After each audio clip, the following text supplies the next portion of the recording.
Hello, hi friends, welcome. I look like I'm about to go rob a bank, but no, I'm about to go to a 10 a.m. session of a horror movie. On the first day it's been released worldwide. It feels so freaking good. Today we're gonna go watch Strangers, The Strangers. Let's just do a quick Strangers explanation because the timeline already is quite confusing and there's not even that many films out. So the first The Strangers movie came out in 2008.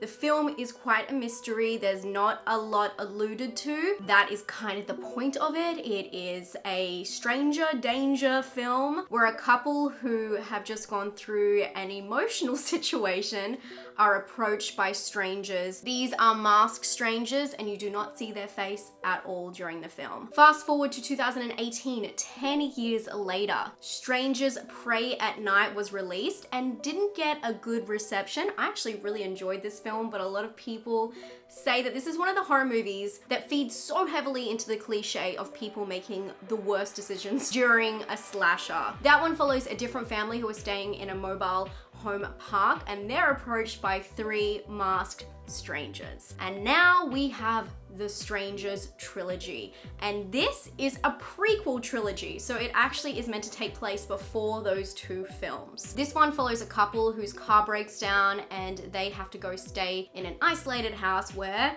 they are approached by three masked strangers. But because this is a trilogy, they have said that these films will delve further into the background of these characters. There are hints to different theories of who these strangers are and what they could be doing in these situations, particularly at the end of the first film, which I rewatched before going today. I'm excited to see what that is and if it takes away from how scary the films are, because the whole appeal of the film is the mystery behind it, not knowing what they look like or who they are. So taking that away seems against the premise, but I am all for a prequel. I really love diving into the lore of a story, especially one that hasn't been touched in so long. So you can take it or leave it, you know what I mean? You can dive in if you want, or you don't have to know the details, but I'm a nosy bitch. So I would love to know. Because this is the first film in a trilogy, the other one will be released later this year, and the last film will be released early 2025. I don't believe there's gonna be too much reveal in this first film, but it's gonna set up the premise, probably follow along the lines of the first film, and then I believe in my brain my theory is that we're going to be taken along with the three characters, and it would be really cool if they transformed this trilogy into kind of a POV by the end. So instead of watching it from the perspective of the people in the house, you end up watching the killings and understand why they're taking place and why these people have to do it. That's a theory. That's a theory, and that's what I think would be cool about doing a trilogy, because I just don't understand how much content there could be for three whole films to make any sense of it. I think that it would be a very simple explanation, believe it or not. The thing is, I don't know where we're gonna join up with the first film, whether that's gonna be at the end of this film or whether it's gonna be at the end of the third film. Okay, too many theories, but that is the rundown. I'll let you know whether it's worth your time, whether you should go out and see it in the cinemas, which we love supporting horror in the cinemas, but it is getting very expensive, so I wanna make sure that you guys are spending your time and your hard-earned money on films that will actually appeal to you while they're in the cinemas, because the other way you can watch it is wait for it on VOD or rental platforms. Also, I'll let you know whether it's worth re-watching the first film before seeing this installment, and if that made it any more of an enriched experience for me. Okay, I've got The Strangers fresh in my mind. Let's go check out if the new one, The Strangers Chapter 1, is worth your time and mine. Let's go.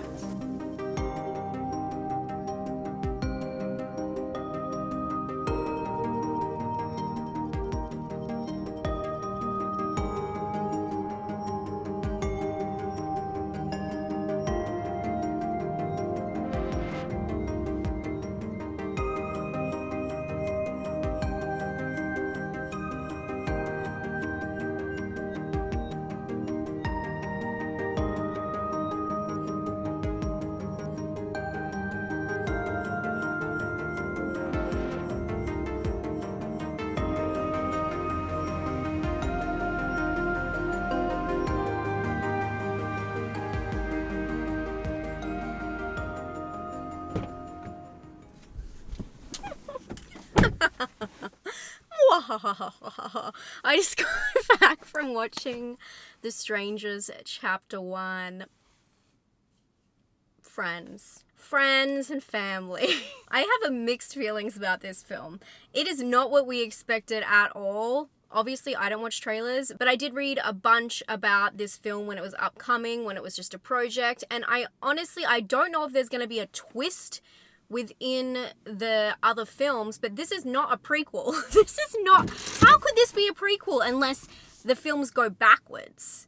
Do you know what I mean? Unless there's film and then we go back, and is that technically a prequel? Still no, because this film is a kind of retelling of the first film with some slightly different and updated details. Takes place in an Airbnb. They have a smart car. There is no way that this film took place before the 2008 film, which the 2008 film, they have a landline. Anyway, that is besides the point, but obviously I need to open and correct what I said at the start, because although there are a lot of places saying that this is a prequel, and that's what I believed, I don't believe it is. I think it's a standalone trilogy. It's strange in that regard because I rewatched the first film thinking that this film would have some homages, payoffs, eggs, little Easter eggs in there. But although that is true, there is a couple of things that seem similar that they've taken from the original story. It doesn't really matter because you learn the exact same stuff while watching this film. Although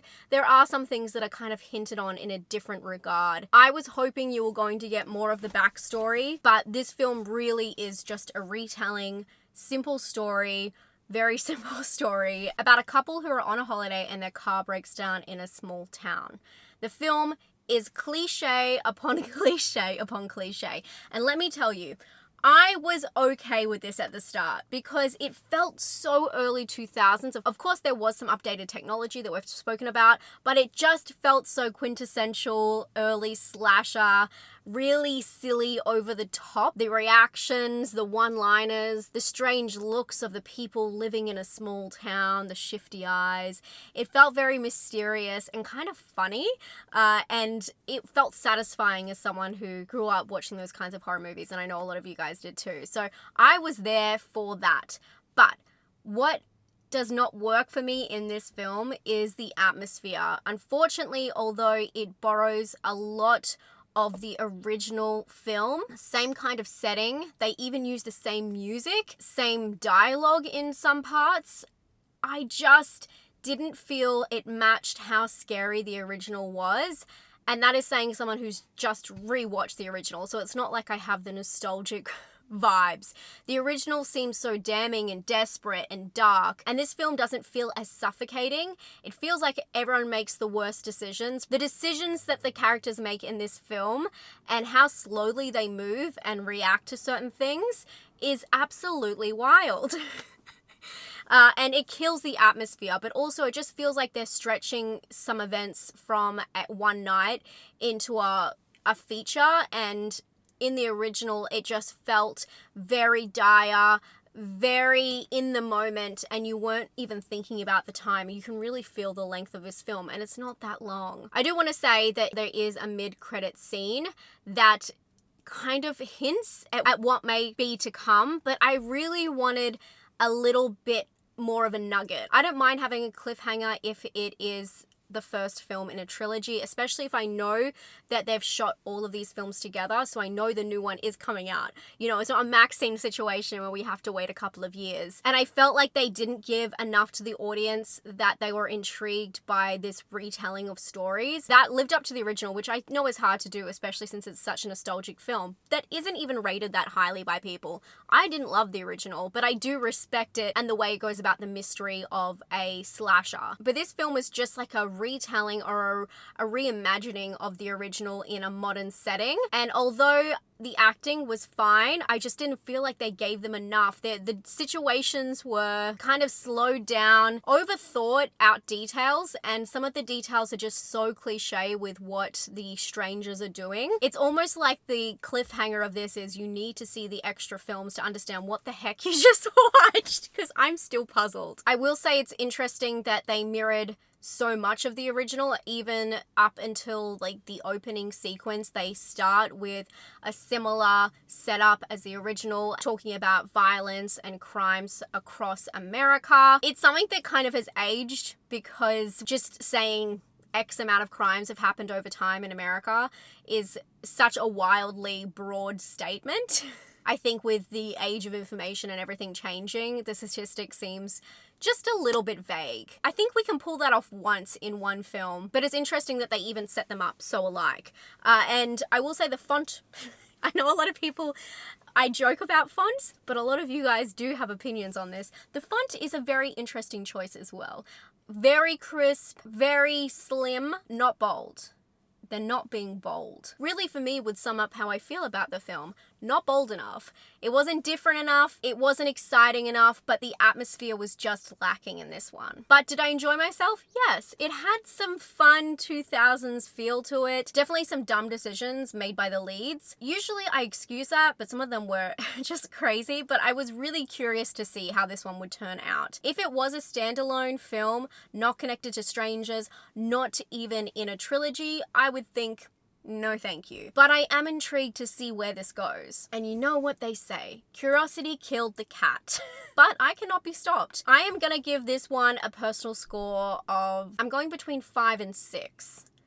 Here, I'll think on it and you'll see on the screen after some reflection. I really don't think it had any oomph. It didn't have any star quality. With scare, I feel like the jump scares were lacking.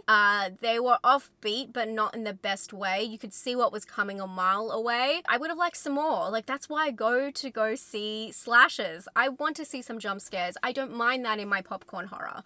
So for me, I'm going to give it I'll give it a 6, which isn't a lot for a film like this. I just felt like there was no creepiness, there was no eeriness, there was no, even though there were killers literally lurking, I didn't feel their presence at all. And originality, we're gonna have to give it a 1. This is probably one of the most least original films I've ever seen, but let's hope it flips around. Come on, we can be positive. Let's hope it flips around, but I'm here to lower your expectations for this one. Unfortunately, The Strangers Chapter 1 is a retelling of the original film, but not a great retelling, and it doesn't build the atmosphere. There is nothing wrong with the acting. It's just the pacing of the film is quite slow, and the decisions are very dumb, and the scares are very obvious. It's a cliche horror movie, probably made for a teen audience, and that's totally fine, but let's hope that they pump it up in the trilogies. It's up to you if you guys want to see this one in the cinema, but I don't think it's a necessity. If you want to support horror, I love that, but if you need to pick between this film and another one out right now, that is my feedback. Thank you so much for hanging out with me and going to go see Strangers. Let me know your thoughts down below. I'm dying to hear what you all thought about it. And if you haven't checked it out, I have a tier ranking video of disturbing horror movies. Thank you for all the feedback on that. It's been really interesting reading your comments. I'm going to take a break next week, but I'll talk to you guys very soon. Stay safe and stay spooky. Bye, friends.